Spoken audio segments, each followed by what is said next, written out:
Welcome to JK ICC. Now I come with the topic.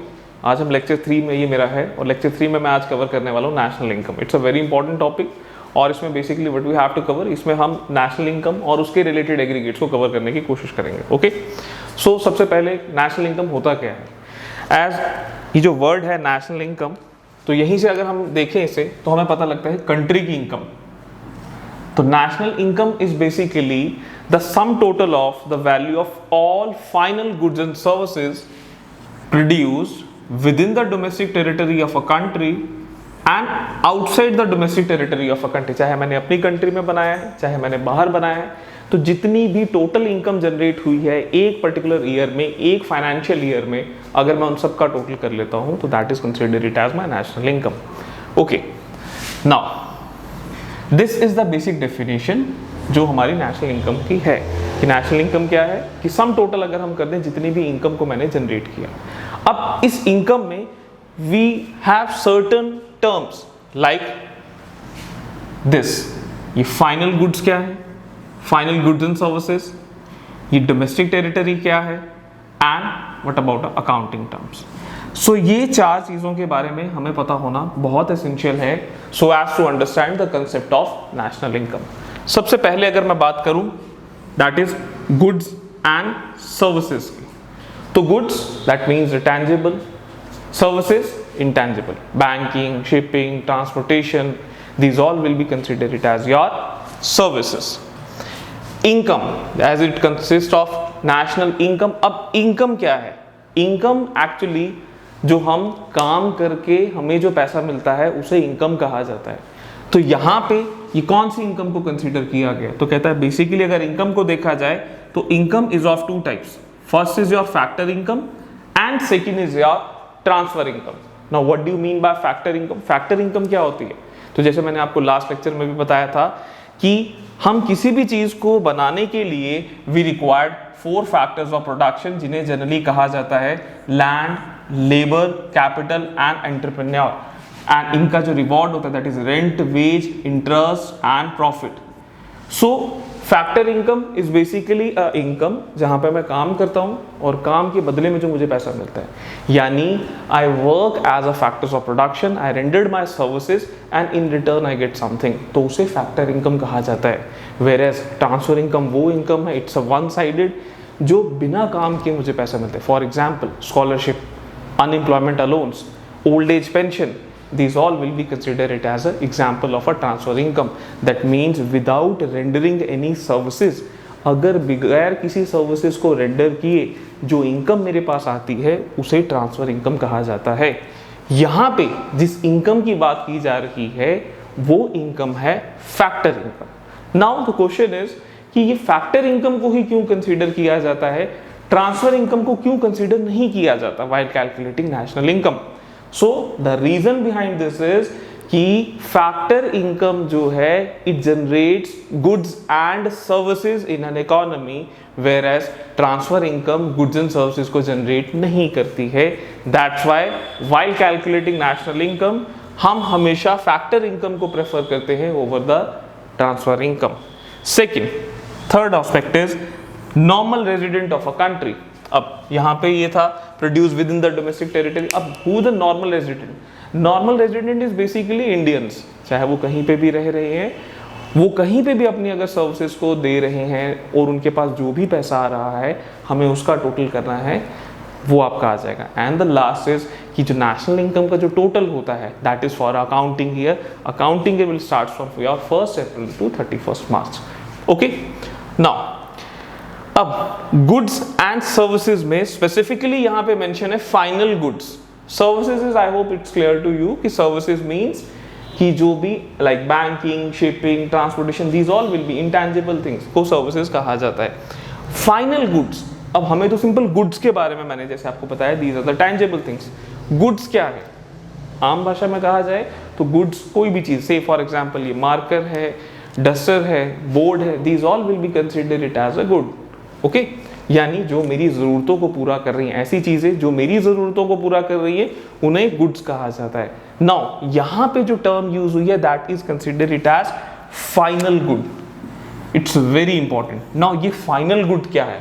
तो कहता है well goods का हमें क्लैरिफिकेशन हो गया कि गुड्स वो चीजें हैं जिनसे हमारी जरूरतें पूरी होती हैं, and goods is of two types, एक को कहा जाता है फाइनल गुड एंड दूसरे को कहा जाता है इंटरमीडिएट गुड। ये डिफरेंस बहुत ज्यादा इंपॉर्टेंट है।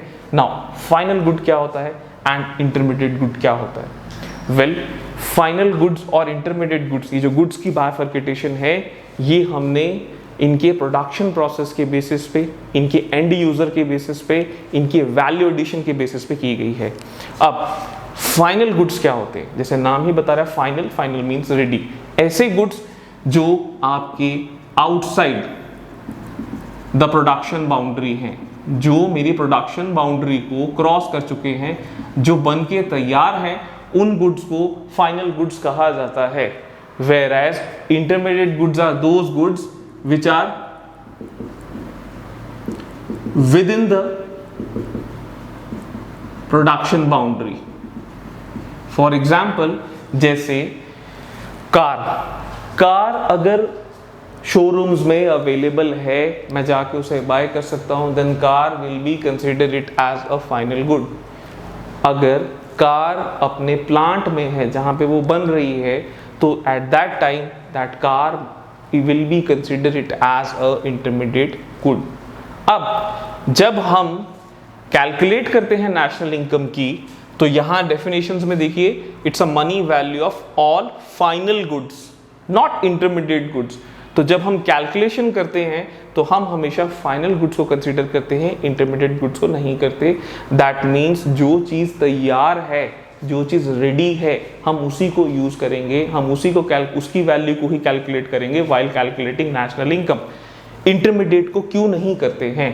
तो द बेसिक रीजन इज कि अगर हम इंटरमीडिएट को भी कर दें तो that leads to a problem of double counting, जिससे हमारी नेशनल इनकम की जो कैलकुलेशन है वो it might be leads to over estimation, उससे ओवर एस्टिमेशन हो सकती है।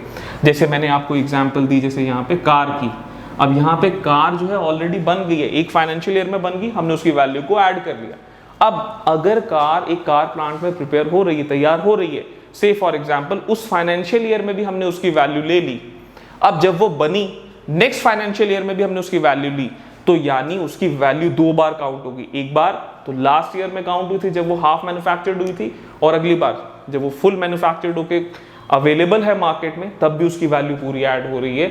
So that leads to a double counting. और इसी चीज को अवॉइड करने के लिए हम कभी भी जब नेशनल इनकम को कैलकुलेट करते हैं तो हम हमेशा फाइनल गुड्स एंड सर्विसेज को ही कंसीडर करते हैं rather than the intermediate. Okay, अब नेशनल इनकम एक बहुत वास्ट कंसेप्ट है। आप कंट्री की इनकम को कैलकुलेट करना चाहते हो तो उसके लिए नेशनल इनकम को हमने कुछ एग्रीगेट्स में बाइफरकेटेड कर दिया है, जिन्हें एग्रीगेट्स ऑफ नेशनल इनकम भी कहते हैं।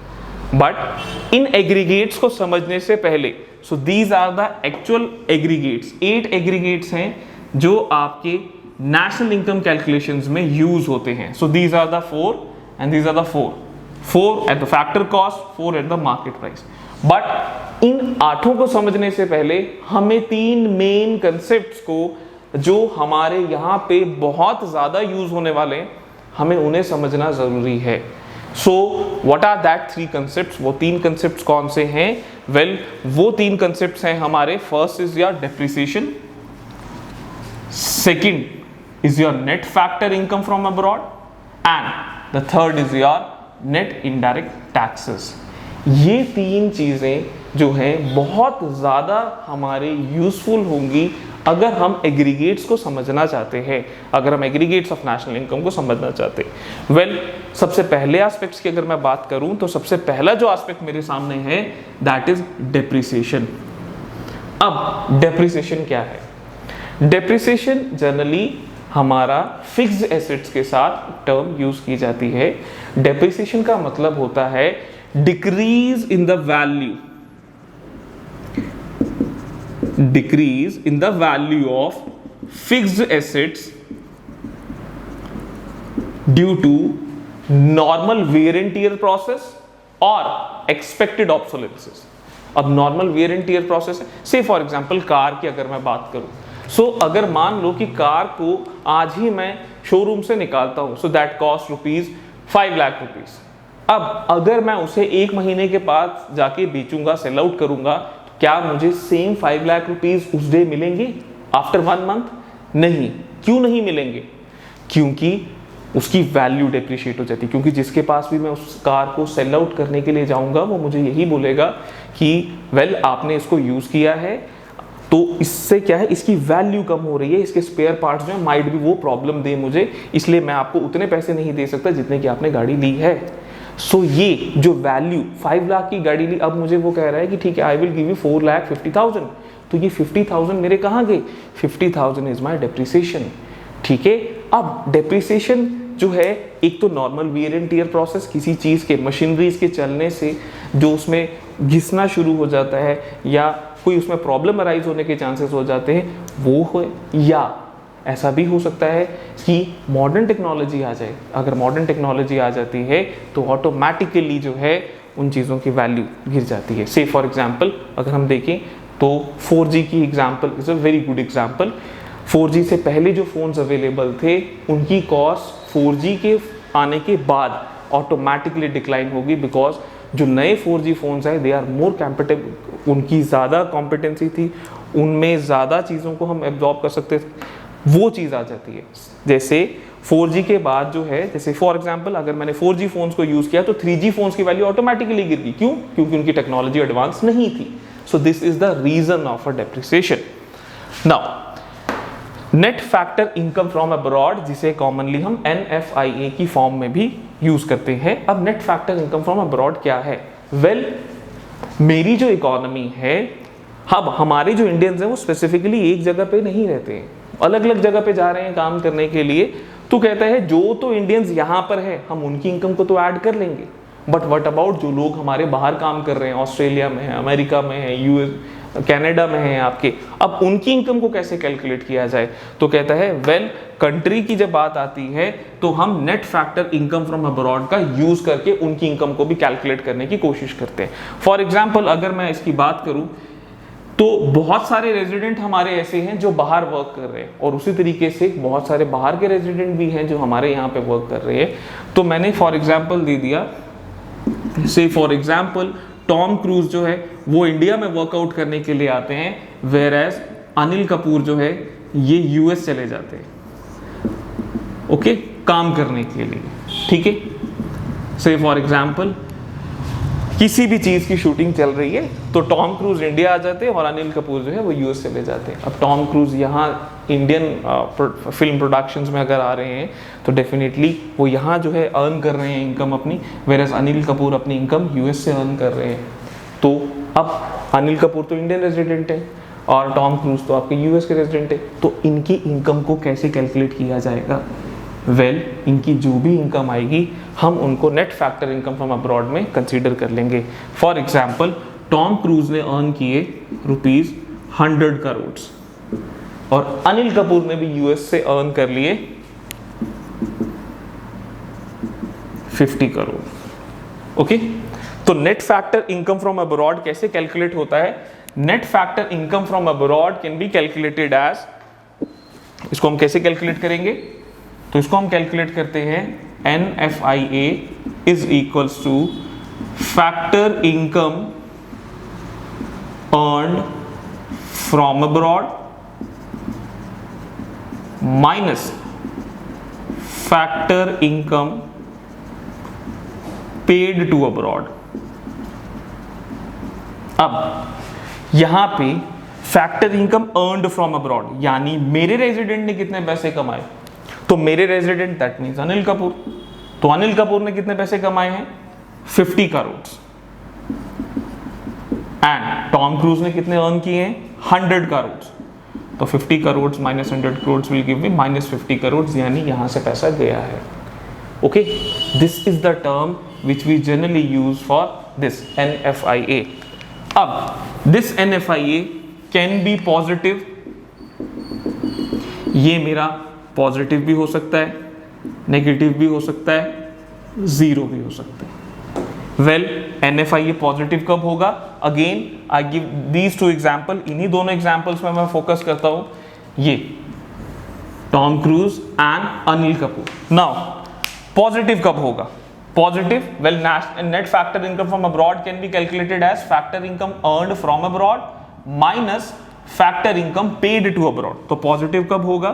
जब मेरा factor income earned from abroad is greater than to abroad।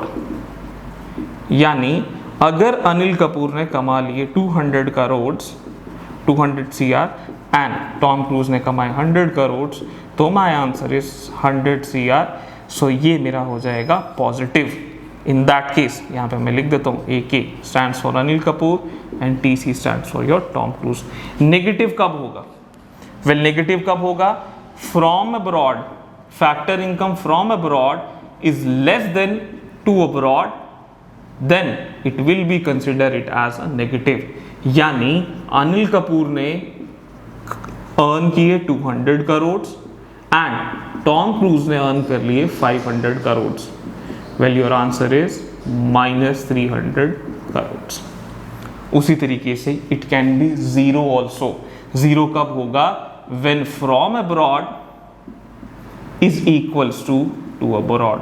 यानी जितना अनिल कपूर ने कमाया उतना ही अगर हमारे टॉम क्रूज कमा के चले जाते हैं, देन एट दैट टाइम मेरा NFI जो है वो जीरो हो जाएगा, वो बराबर हो जाएगा। So this is the term we generally use जब हम नेशनल इनकम की कैलकुलेशंस को करते हैं। ठीक है, then the last is a very important concept जिसे कहा जाता है नेट इनडायरेक्ट टैक्सेस। वेल हम ये जानते हैं कि जब हम फैक्टर, दो तरीके के प्राइसेस जो हैं वो हमारे मार्केट में प्रिवेल करते हैं। एक हो गया मार्केट प्राइस, यानी जिस प्राइस पे हमारे को चीज़ें अवेलेबल हैं मार्केट में, तो उसको कहा जाता है मार्केट प्राइस। अब एक और प्राइस भी होता है, that is a factor price. Factor price और you can say that factor cost. अब ये क्या चीज़ है? और कहता है कि वेल इसको मैं आपको एक एग्जाम्पल से क्लियर करके बताता हूँ।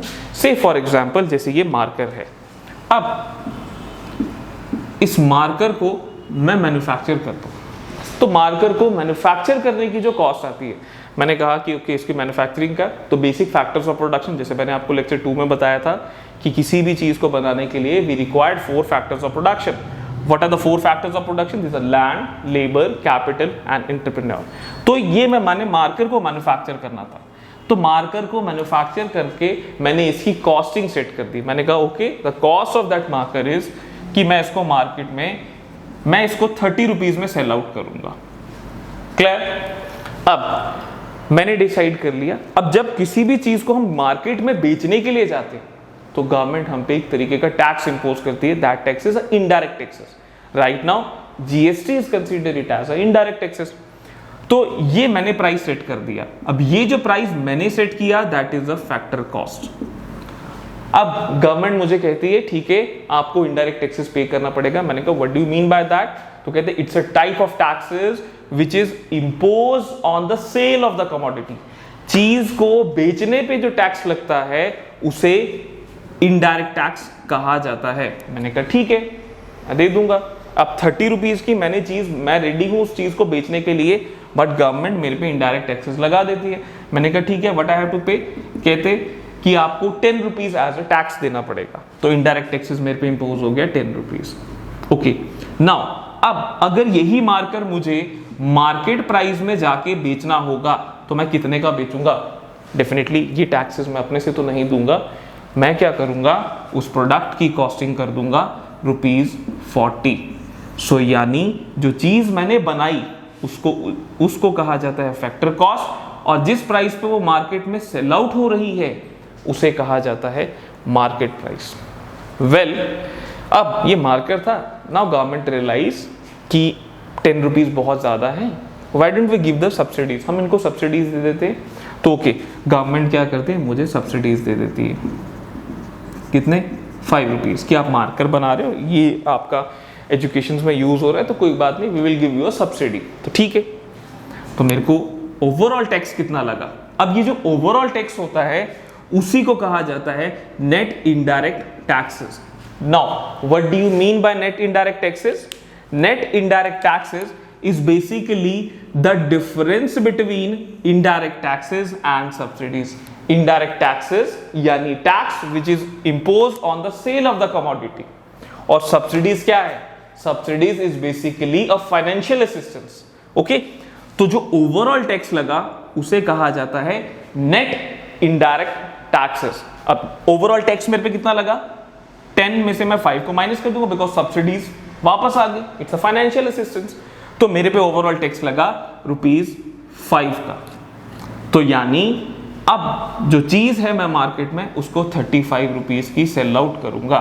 So this 35 is my market price और ये 30 इज माई फैक्टर कॉस्ट। तो फैक्टर कॉस्ट क्या हो गया कि अगर मैं सिर्फ फैक्टर्स ऑफ प्रोडक्शन की कॉस्ट को अगर देखता हूं तो उसे फैक्टर कॉस्ट कहा जाता है, और अगर मैं जो चीज मार्केट में सेल आउट हो रही है उस प्राइस को देखता हूं तो उसे मार्केट प्राइस कहा जाता है। और इन दोनों के बीच में किस चीज का डिफरेंस है? से फॉर एग्जाम्पल जैसे ये था 30 रुपीज और ये है 35, तो डिफरेंस कितना आ रहा है? That is ₹5। अब ये 5 रुपीज किस चीज का डिफरेंस है? ये 5 differences of net indirect taxes, ये नेट इनडायरेक्ट टैक्सेस का डिफरेंस है। And how can I calculate my net indirect taxes? So net indirect taxes can be calculated as net indirect taxes is equals to indirect taxes minus subsidies. Indirect taxes में से मैं subsidies को अगर minus कर देता हूं, subtract कर देता हूं, तो I will get my net indirect taxes. Okay, so ये थे रिलेटेड कॉन्सेप्ट्स जो हमें एग्रीगेट्स ऑफ नेशनल इनकम को स्टडी करने में यूजफुल होंगे। I hope the meaning of depreciation is clear to you कि डेप्रिसिएशन क्या होती है? That is decrease in the value of fixed assets. And net factor income from abroad, जब हम अपने पूरे रेजिडेंट्स की इनकम को कैलकुलेट करते हैं। This is a very important objective. ये आ सकता है कि क्या एनएफआई ये पॉजिटिव हो सकता है, नेगेटिव हो सकता है और जीरो हो सकता है। तो यस, ये कुछ भी हो सकता है depending upon the factor income from abroad and factor income to abroad, उस पर ये डिपेंड करेगा।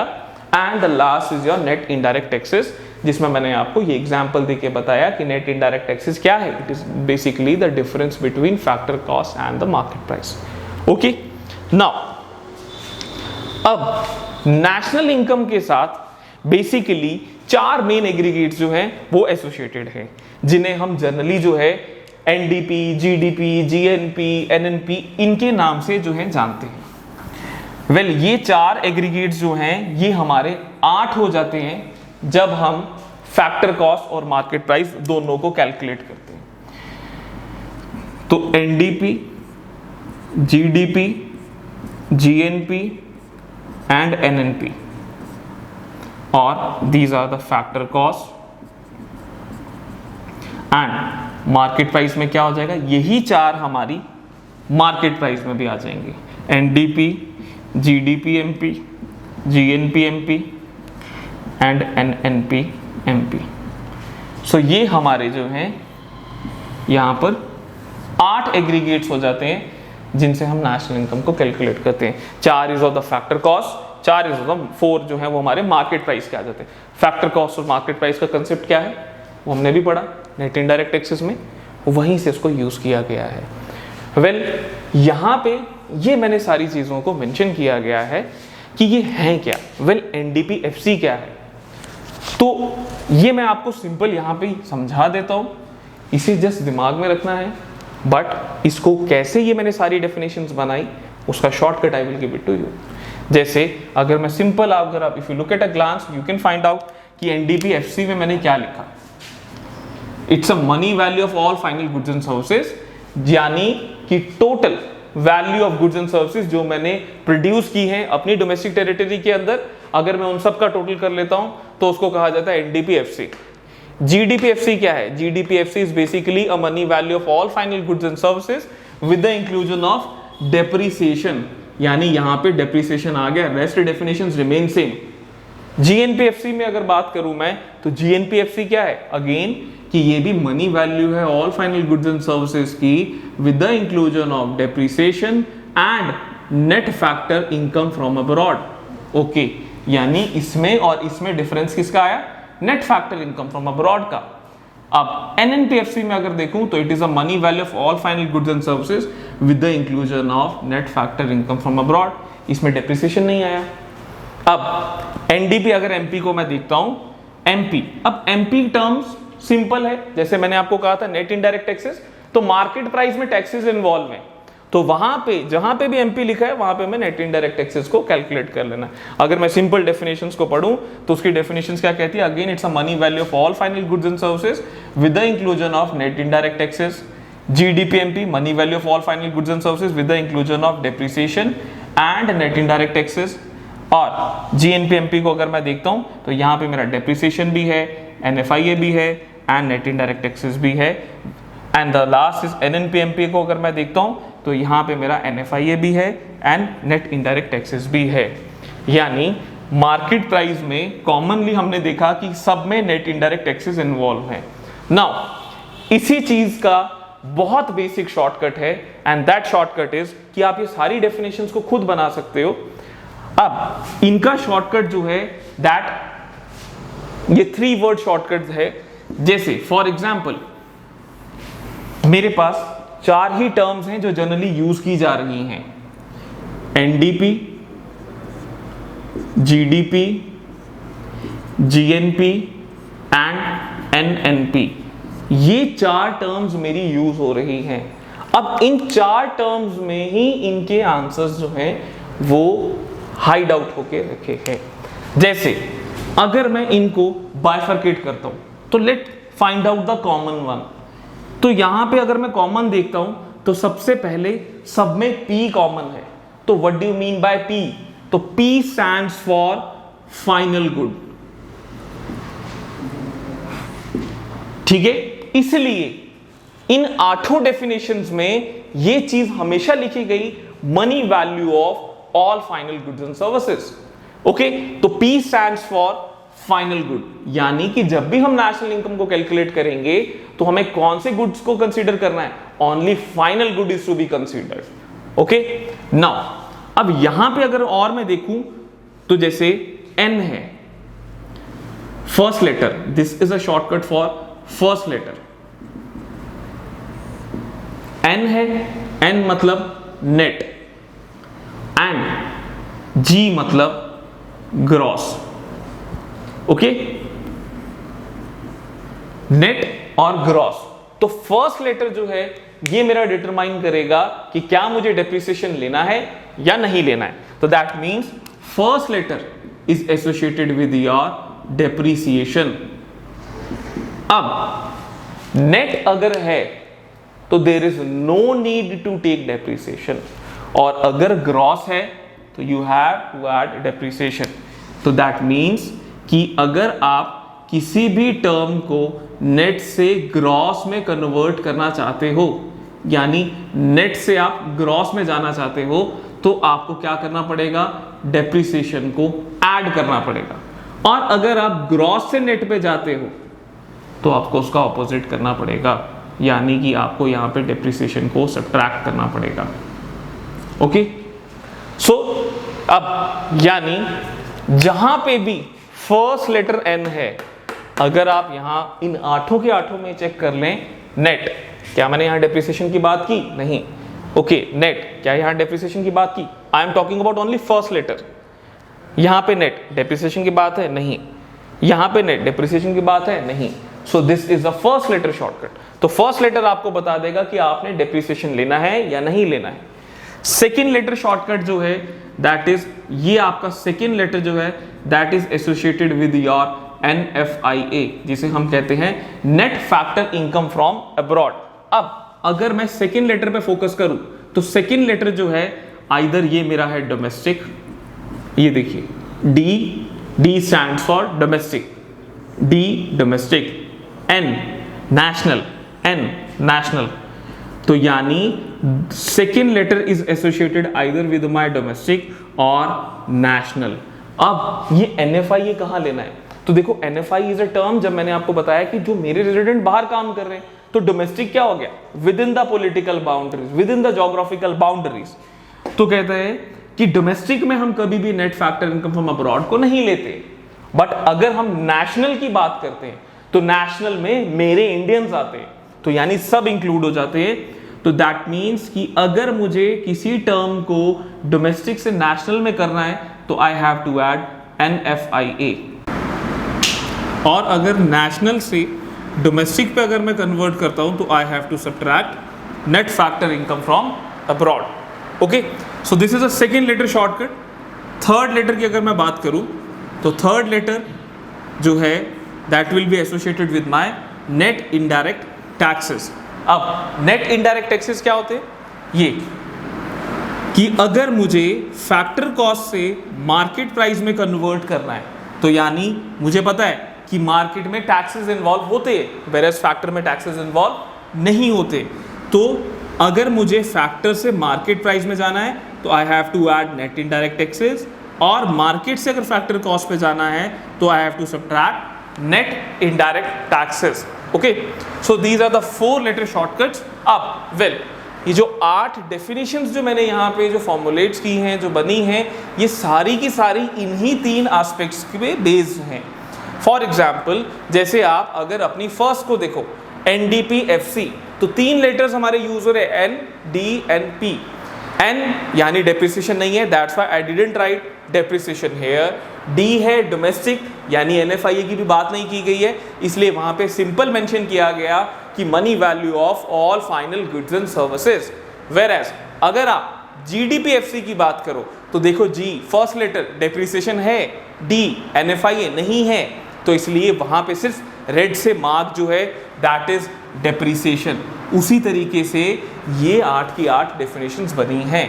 वेल इनको हमें सब्जेक्टिव पॉइंट ऑफ व्यू से ना याद करके ऑब्जेक्टिव पॉइंट ऑफ व्यू से ध्यान में रखना है, जिनमें से हमारे जो रिलेटेड क्वेश्चंस होंगे वो जैसे पूछे जाएंगे। अब जैसे फॉर एग्जांपल आपके पास NDPFC गिवन है, आपको NDPFC गिवन दे दिया, आपको कहा गया you convert this into GDPMP, आप इसे कैसे कन्वर्ट कर सकते हो।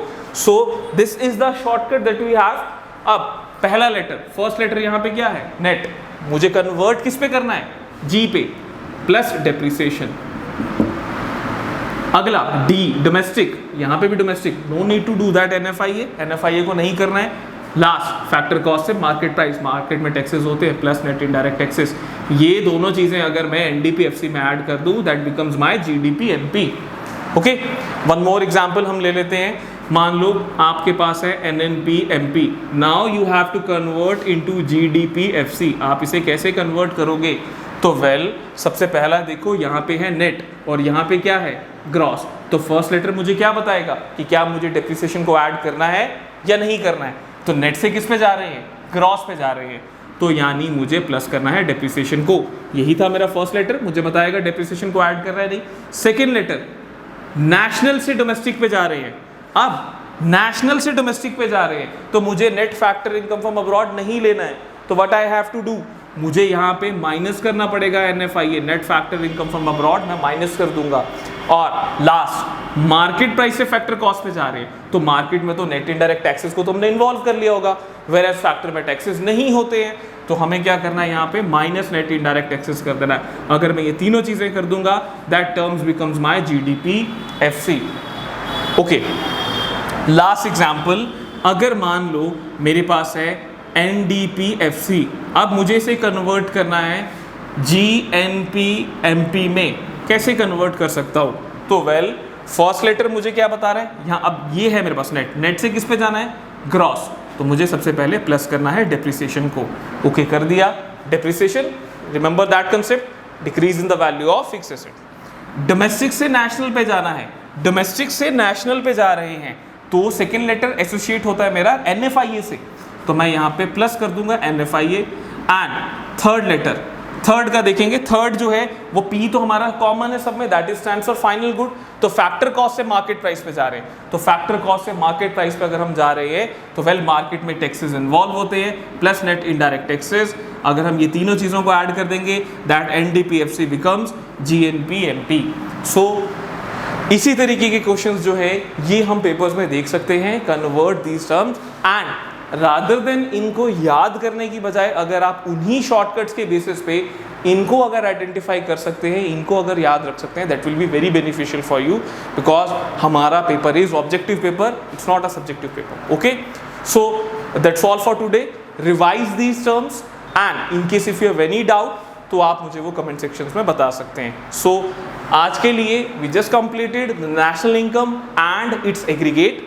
कल हम जो कंप्लीट करेंगे that is methods of calculating national income, कि कौन कौन से मेथड्स हैं हमारे पास नेशनल इनकम को कैलकुलेट करने के। So thank you and thank you for today.